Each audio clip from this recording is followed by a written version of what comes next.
오늘도 지난 영상에 이어 1944년에 태어난 독일 작가 베른하르트 슬링크의 단편소설 남국 여행에 대해 생각해 보겠습니다. 주인공 여자는 고급 실버타운에서 살고 있는 노파입니다.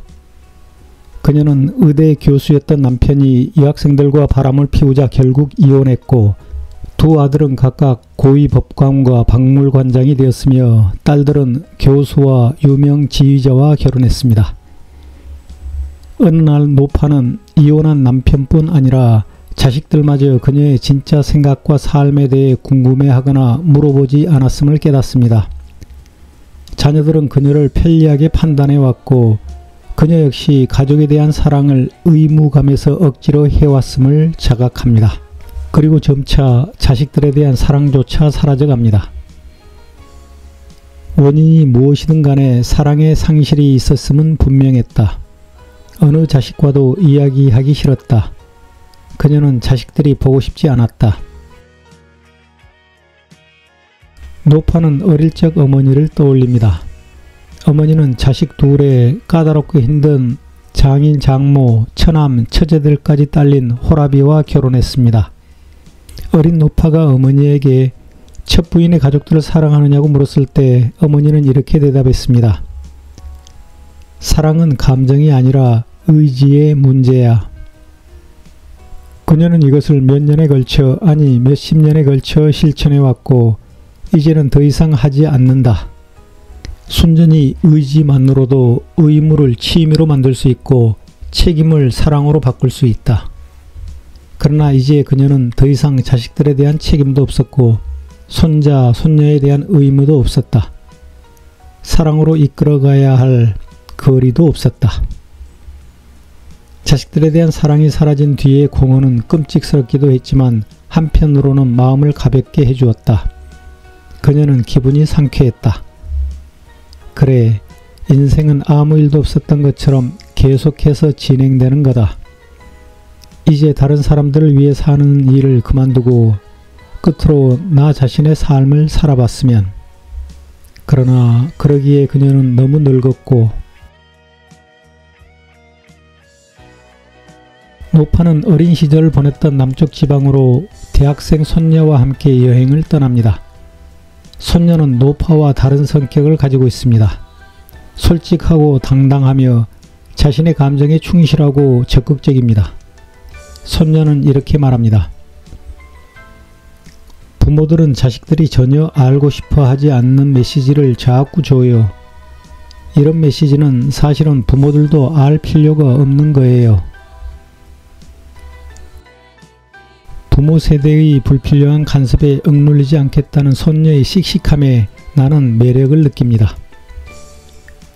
노파는 손녀에게 어린 시절 첫사랑에 대해 이야기하게 되었는데, 목적지에 도착한 후 손녀는 할머니 몰래 아내를 암으로 잃고 혼자 살고 있는 할머니의 첫사랑을 찾아낸 후 할머니에게 만나보라고 설득합니다. 우리 집에 돌아가자. 그분을 안 볼 거예요? 꼭 만나봐야 해요. 그래서 우리가 이곳에 온 거잖아요. 아니야, 우리는 어쩌면 할머니가 의식적으로 한 건 아닐지 몰라요. 하지만 할머니의 무의식이 할머니를 이곳으로 데려온 거예요. 그분을 다시 만나 화해하라고요.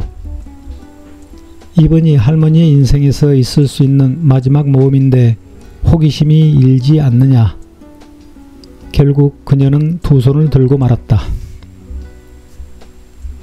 결국 노파는 첫사랑과 재회합니다. 두 사람은 서로를 원망하며 관계가 깨졌던 이유를 이야기합니다. 처음에 그녀는 그가 왜 연락을 끊었느냐고 따졌지만 노파는 자신이 잘못된 결정을 내렸다는 사실을 인정하기 싫어 스스로의 기억을 왜곡했음을 깨닫습니다. 나중에 노파는 손녀에게 이렇게 고백합니다. 이곳으로 차를 타고 오는 동안 내가 너에게 들려주었던 것과는 이야기가 달랐어. 그가 나를 버린 게 아니라 내가 그를 버렸던 거야. 나는 첫사랑 아달베르트와 사는 게 겁났어. 그가 성장한 가난한 환경과 그런 것에 전혀 개의치 않는 그가 겁났고 나의 부모님과 관계가 깨지는 게 겁났던 거야.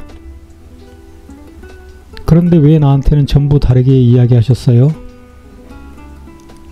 실제로 일이 다르게 벌어졌던 걸로 생각했었거든. 내가 잘못된 결정을 내렸다는 걸 참을 수 없었어. 남편 헬무트와 나의 옛 세계 속에 살면서 불행해지자 나는 첫사랑 아달베르트를 용서하지 않은 거야. 그가 나의 두려움을 보지 않고 나를 도와주지도 않고 나를 잡아주지도 않았다고 말이야. 나는 그에게서 버림받았다고 생각했어. 그리고 나의 기억은 모든 것을 그가 역에서 떠나던 쪽에다 집중시킨 거야. 이 대목은 나의 첫사랑을 떠올리게 합니다. 나 역시 첫사랑과의 에피소드를 심하게 왜곡해서 기억했던 경험이 있습니다. 그녀와 헤어진 후 꾸었던 꿈이 너무도 생생했기에 오랜 세월 동안 그 꿈이 실제로 일어났던 일이라고 믿으며 기억 속에 간직했던 것 아닌가 싶습니다. 시간이 지나 당시의 진실과 마주하게 되었을 때 그 왜곡된 기억이 얼마나 나의 감정과 그녀의 감정을 잘못 해석하고 있었는지를 깨달았습니다.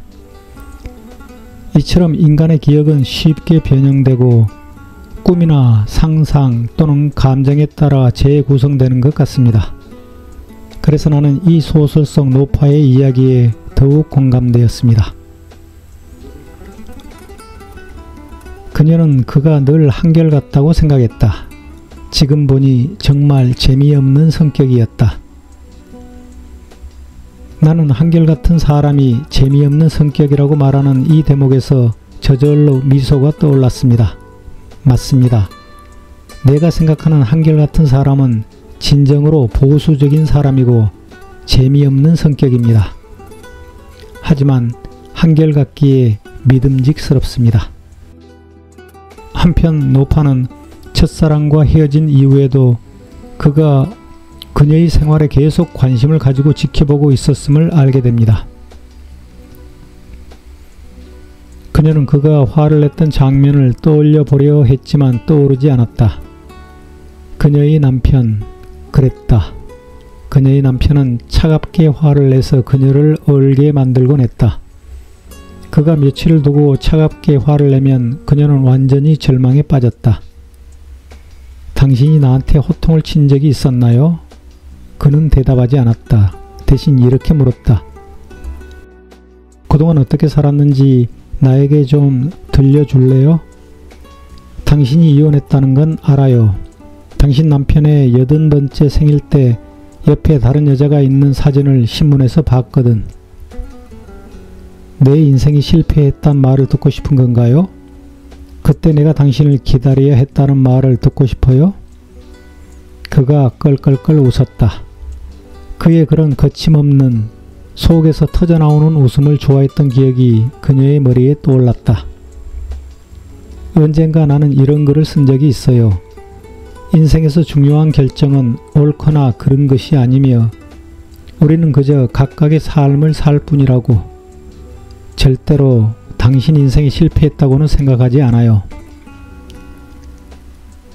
이 대화를 통해 노파는 억지 사랑과 의무감으로 살았던 지난날을 후회하며 허무함을 느낍니다. 노파의 선녀도 이렇게 말했습니다. 할머니에겐 마치 사랑도 의무일 뿐이라는 것처럼 들리네요. 첫사랑과의 재회가 끝나고 집에 돌아온 후 손녀는 할머니처럼 살고 싶지 않았던지 부모의 간섭에서 벗어나 자신의 인생을 살아가겠다며 외국행을 결심합니다. 노파는 당당한 소녀를 진심으로 격려합니다. 나도 손녀를 지지합니다. 얼마 후 노파는 첫사랑으로부터 몇 권의 책을 받습니다. 그녀는 그가 쓴 책의 제목이 마음에 듭니다. 그러나 아달베르트가 무슨 생각을 하고 쓴 건지는 정말로 알고 싶지 않았다. 정말로 알고 싶은 것이 있었다면 그가 아직도 춤을 잘 추는가 했다. 어찌 그렇지 않을 수 있겠는가. 그를 방문했을 때 그녀는 사실 좀 더 머물면서 라디오를 틀어놓고 그와 춤을 추었어야 했다. 그의 팔이 가볍고도 안전하게 이끄는 대로 마치 두리둥실 하늘을 날듯이. 이 소설을 통해 나는 의무적 사랑이 억지 사랑이며 억지 사랑은 곧 위선일 수 있다는 생각이 들었습니다. 그리고 주체적인 삶이 얼마나 가치 있는지 돌아보게 되었습니다. 노파는 삶의 마지막에서야 비로소 억지 사랑을 그만두고 자신이 원하는 대로 춤을 추듯 자유롭게 살아가는 삶을 꿈꿉니다. 하지만 여전히 용기가 부족해 보입니다. 그녀에게 이제라도 의지가 아닌 솔직한 감정에 따라 사랑하며 살아가라고 격려하고 싶습니다. 당당하고 씩씩한 손녀를 본받으라고 말하고 싶습니다. 누군가의 팔이 이끄는 대로 두리둥실 하늘을 나눈 춤도 아름답지만 가끔은 그녀 스스로의 팔로 삶의 방향을 정하고 이끄는 춤도 추어보기를 권하고 싶습니다. 감사합니다.